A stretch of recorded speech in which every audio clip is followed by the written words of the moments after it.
नमस्कार दोस्तों, आज के इस वीडियो में हम भगवान श्री कृष्ण ने रात को 12 बजे क्यों जन्म लिया जानते हैं इन रहस्य के बारे में।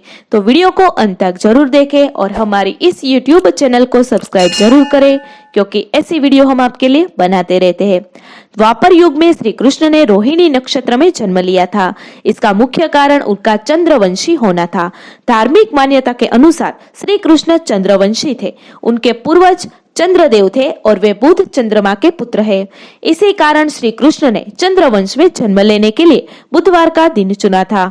ज्योतिषियों के अनुसार रोहिणी चंद्रमा की प्रिय पत्नी और नक्षत्र है, जिस कारण श्री कृष्ण ने रोहिणी नक्षत्र में जन्म लिया था।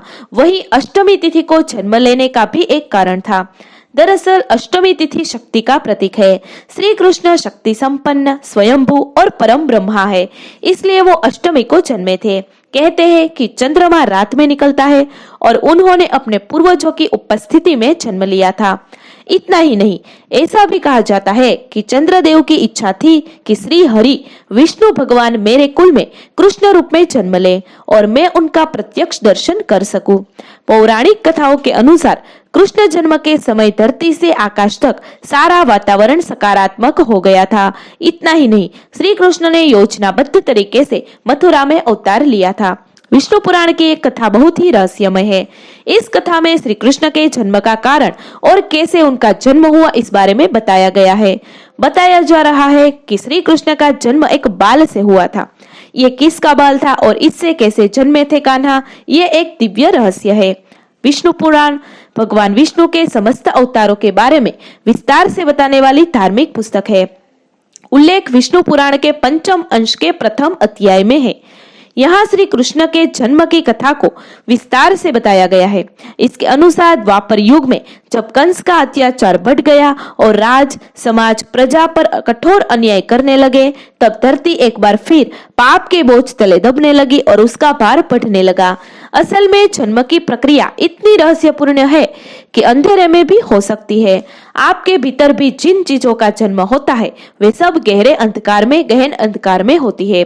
एक कविता जन्मती है तो मन के बहुत अचेतन अंधकार में जन्मती है, बहुत अनकॉन्शियस डार्कनेस में पैदा होती है। एक चित्र का जन्म होता है तो मन की बहुत अलग गहराइयों में, जहाँ कोई रोशनी नहीं पहुंचती जगत की, वहां होता है। समाधि का जन्म होता है, ध्यान का जन्म होता है तो सब गहन अंधकार में। गहन अंधकार से अर्थ है कि जहाँ बुद्धि का प्रकाश जरा भी नहीं पहुंचता, जहाँ सोच समझ में कुछ भी नहीं आता, हाथ को हाथ नहीं सूझता है। कृष्ण का जन्म जिस रात में हुआ, कहानी कहती है कि हाथ को हाथ नहीं सूझ रहा था, इतना गहन अंधकार था। लेकिन इसमें विशेषता खोजने की जरूरत नहीं है, यह जन्म की सामान्य प्रक्रिया है। दूसरी बात कृष्ण के जन्म के साथ जुड़ी है कि बंधन में जन्म होता है, कारागृह में। किसका जन्म है जो बंधन और कारागृह में नहीं होता? हम सभी कारागृह में जन्मते हैं। हो सकता है कि मरते वक्त तक हम कारागृह से मुक्त हो जाए, जरूरी नहीं है। हो सकता है कि हम मरे भी कारागृह में। जन्म एक बंधन में लाता है, सीमा में लाता है। शरीर में आना ही बड़े बंधन में आ जाना है, बड़े कारागृह में आ जाना है। जब भी कोई आत्मा जन्म लेती है तो कारागृह में ही जन्म लेती है। लेकिन इस प्रतीक को ठीक से नहीं समझा गया। इस बहुत काव्यात्मक बात को ऐतिहासिक घटना समझकर बड़ी भूल हो गई। सभी जन्म कारागृह में होते हैं, सभी मृत्युएं भी कारागृह में ही होती है। कुछ मृत्युएं मुक्ति में होती है, कुछ अधिक कारागृह में होती है। जन्म तो बंधन में होगा। मरते क्षण तक अगर हम बंधन से छूट जाए, टूट जाए सारे कारागृह, तो जीवन की यात्रा सफल हो गई। कृष्ण के जन्म के साथ एक और तीसरी बात जुड़ी है, और वो ये है कि जन्म के साथ ही उन्हें मारे जाने की धमकी है। किसको नहीं है? जन्म के साथ ही मरने की घटना संभावी हो जाती है। जन्म के बाद एक पल बाद भी मृत्यु घटित हो सकती है। जन्म के बाद प्रतिपल मृत्यु संभावी है। किसी भी क्षण मौत घट सकती है। मौत के लिए एक ही शर्त जरूरी है, वो जन्म है, और कोई शर्त जरूरी नहीं है। जन्म के बाद एक पल जिया हुआ बालक भी मरने के लिए उतना ही योग्य हो जाता है जितना कि 70 साल जिया हुआ आदमी होता है।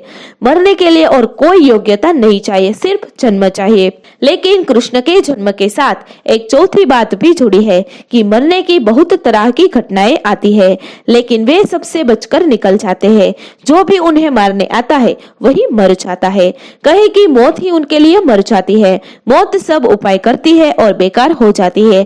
कृष्ण ऐसी जिंदगी है जिस दरवाजे पर मौत बहुत रूपों में आती है और हार कर लौट जाती है।